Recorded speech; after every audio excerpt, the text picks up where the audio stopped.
Assalamualaikum warahmatullahi wabarakatuh. Sobat-sobat subscriber yang berbahagia, kali ini saya akan melanjutkan membacakan sebuah novel karya Nawang Wulan dengan judul Akibat Pelit pada Anak dan Istri. Untuk kali ini memasuki episode ke-17 dengan judulnya Membalas Fitnah. Seperti apa kisah lengkapnya? Penasaran kan pastinya? Namun ada baiknya untuk yang belum subscribe, silahkan klik tombol subscribe-nya, kemudian dinyalakan loncengnya agar tidak tertinggal apabila sudah ada update video terbarunya. Selamat menyaksikan. Gegas ku ambil ponsel dari dalam tas dan mengusap layarnya. Aku terbelalak seketika saat membaca pesan yang sudah begitu ramai di WhatsApp keluarga. Ada beberapa foto yang membuatku cukup kaget, apalagi membaca pesan-pesan yang terkirim di sana. Benar-benar kelewatan mereka. Fotoku bersama Zahra dan Mas Hanan di tempat parkir rumah sakit tadi sudah mampir di grup WhatsApp keluarga besar. Menjadi topik pembahasan yang seru sepertinya. Tak peduli benar atau tidak, yang penting gibah aja dulu. Foto yang seharusnya bertiga dengan Zahra entah mengapa hanya tinggal aku dan Mas Hanan saja. Iya, berdua. Sengaja dipotong sedemikian rupa dengan menghilangkan jejak Zahra di sana. Seolah-olah memang hanya ada aku dan Mas Hanan sengaja mengeluangkan waktu untuk bertemu tanpa ada yang mengganggu.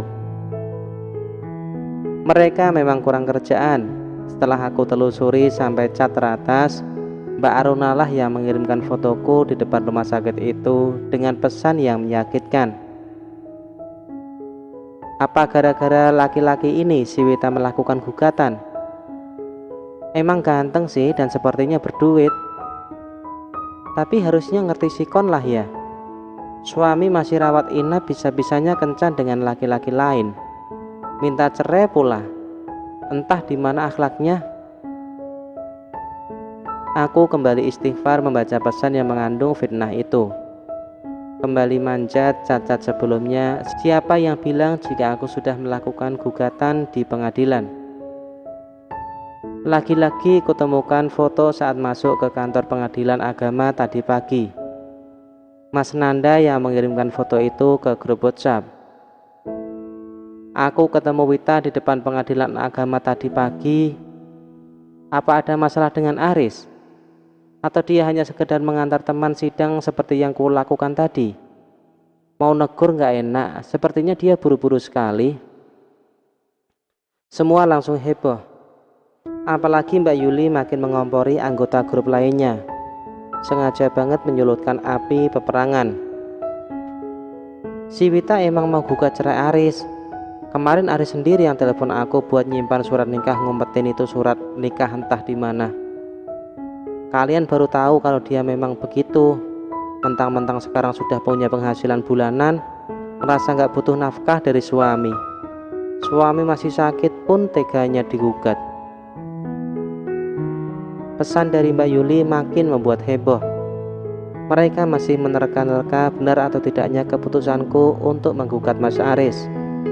Banyak di antara mereka yang mulai beropini. Opini yang mengandung fitnah keji. Dengar-dengar dari tetangga si Wita ketemu lagi sama mantannya. Dulu mereka sempat mau merit tapi lakinya kabur. Apa jangan-jangan mereka ketemu lagi? Menjalin asmara lagi setelah sekian tahun berpisah? Cinta lama bersemi kembali, gitulah. Pesan dari Mbak Arum muncul di layar. Aku benar-benar menjadi artis di grup keluarga hari ini. Keren sekali. Entah tetangga mana yang dimaksud Mbak Arum, atau tetanggaku yang sekantor dengan Mas Aris.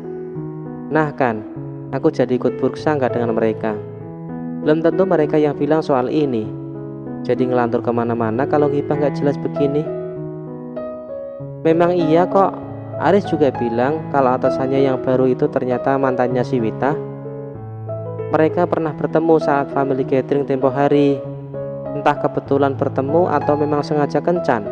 Aku juga gak tahu. Tapi yang pasti sampai rumah aku sempat dengar mereka ribut besar.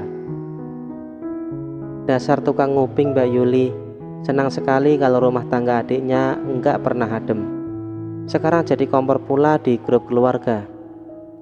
Sengaja biar mereka semakin menganggapku tak berharga, bahkan tak pantas menjadi bagian dari keluarga karena rekod buruk. Tapi tak apalah. Terserah mereka mau bilang apa.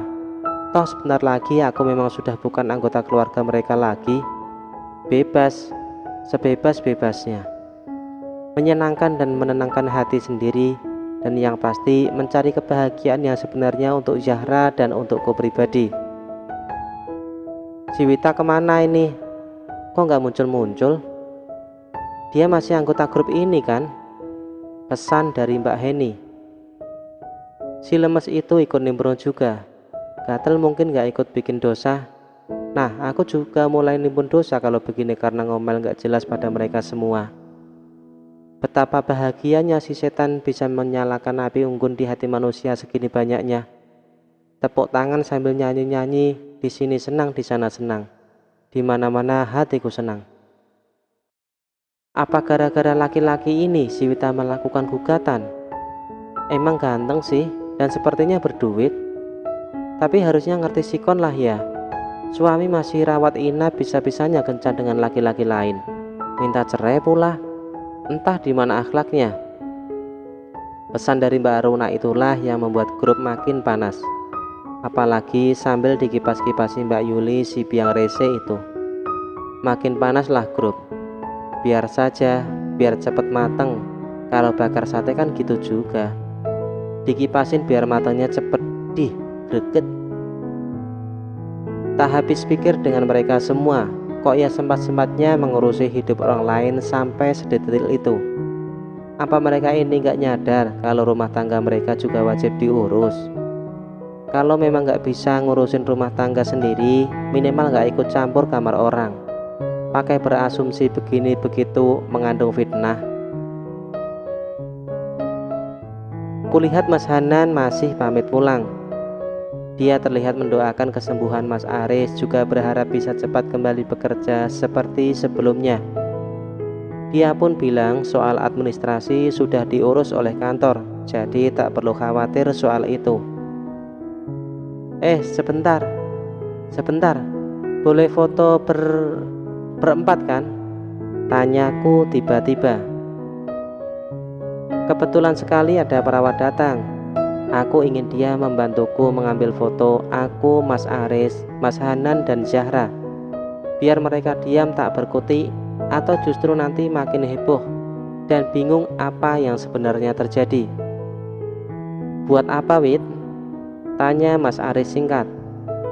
Mas Hanan pun hanya mengerutkan kedua alisnya. Gak apa-apa, buat sesuatu pokoknya. Sudah mano saja ya. Cuma sekali doang, gak sering-sering.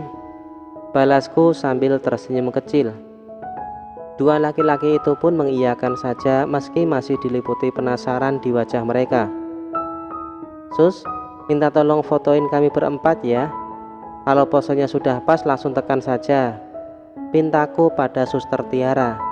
Dia pun tersenyum ramah sembari menganggukkan kepala. Kudengar ada 3 foto yang berhasil diabadikan Suster Tiara. Cukuplah untuk membuat mereka bungkam.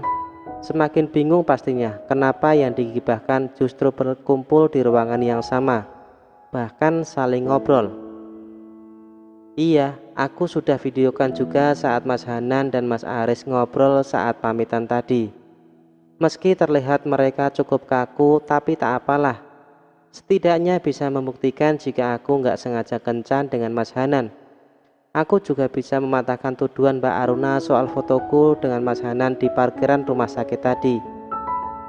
Setelah Mas Hanan pergi, Zahra kembali rebahan di sofa. Sepertinya dia sangat capek sampai tertidur di sana. Sementara Mas Aris masih menatapku tanpa kata. Entah apa yang dipikirannya. Apa dia nggak nengok-nengok grup WhatsApp keluarga yang seramai pasar malam itu? Ramai banget grup ini. Lagi pada sibuk apa sih? Bukannya nengok saudara yang sedang sakit, malah sibuk bikin dosa. Gibah aja terus. Demen banget bikin setan tepuk tangan. Atau grup ini memang bagian dari keluarga setan? Duh, salah masuk grup dong aku. Oh iya, dapat salam dari Mas Aris, Mas Hanan, sama Zahra nih. Kalau foto jangan dipotong-potong segala. Kurang kerjaan banget jadi manusia. Nggak enak kan sepotong. Lebih enak begini rame-rame. Seru banget kan ya? Kelihatan semua wujudnya. Foto berempat terkirim sudah. Nggak cuma satu tapi 3 sekalian.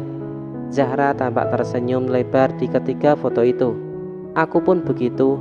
Hanya 2 laki-laki itu yang memiliki pose senyum setengah terpaksa. Lucu sekali melihat ekspresi keduanya. Setelah kukirimkan foto dan deretan kalimat panjang itu, grup mendadak sepi. Malu karena nggak nengok tapi sibuk gibah kali ya. Apalagi saat Mas Aris juga muncul di sana. Dia tanya kenapa cuma Mas Nanda dan anak Mbak Ningsih yang nengok, sementara yang lainnya nggak ada yang muncul, termasuk Mbak Yuli, kakak kandungnya sendiri. Kepulangan Mas Aris disambut Mbak Yuli dengan sebuah senyuman dan pelukan. Aku hanya tersenyum sinis. Gimana enggak? Selama 3 hari di rumah sakit, tak sedetik pun dia menengok, bahkan Mas Aris sempat mengeluhkan hal yang sama. Dia terus bertanya-tanya kenapa kakaknya nggak ada niat untuk menjenguk, padahal Anissa dan Mas Danu juga libur karena tanggal merah kemarin. Biar saja Mas Aris tahu kalau dia cuma dimanfaatkan kakaknya sendiri. Apalagi ini tanggal-tanggal menjelang gajian. Pastilah Mbak Yuli tebar perhatian. Sudah biasa itu, aku nggak heran lagi sekarang. Riz, maaf ya, Mbak nggak jenguk kamu di rumah sakit. Si Nisa kurang enak badan. Kalau Mbak ajak ke sana takutnya makin parah sakitnya. Untunglah kamu cuma 3 hari. Sekarang juga sudah mulai sehat ya, ucap Mbak Yuli menyambut kami di teras rumah. Dia tersenyum cukup ramah. Kelihatannya begitu, tapi dalam hati mana tahu. Nggak apa-apa Mbak, kesehatan Nisa jauh lebih penting, balas Mas Aris dengan ekspresi datar saja. Mbak sudah bikinin kamu bubur di meja makan. Nanti diicip ya Riz. Oh iya, kalau ada masalah keluarga nggak usah dipikir pusing. Misalkan kamu digugat cerai sama istrimu sekalipun, perempuan di luar sana juga masih banyak. Jadi nggak perlu khawatir, oke? Ucap Mbak Yuli lagi sembari melirikku sinis. Dia berlalu begitu saja dari pandanganku, pura-pura mengantar Anissa main ke kamar Zahra. Mas Aris pun menatapku lekat. Dia masih terdiam, hanya sesekali menghembuskan napas panjang. Kamu mau ngomong sesuatu nggak Mas? Kalau nggak mau, aku mau membersihkan badan ke kamar mandi, ucapku kemudian, memecah kebisuan yang sejak tadi terjadi. Mas Aris menggeleng pelan sembari menyandarkan tubuhnya ke sofa. Perlahan dia pun memejamkan kedua netranya dengan tangan terlipat ke dada. Aku menatapnya sekilas, merasa sudah tak dibutuhkan. Gegas kulangkahkan kaki menuju kamar untuk mengambil pakaian ganti. Baru sampai depan pintu, terdengar suara Mas Aris memanggil. Aku pun membalikkan badan memenuhi panggilannya. Ada apa Mas? Ada yang dibutuhkan atau dibantu? Tanyaku kemudian. Jadi, kamu benar-benar melayangkan gugatan?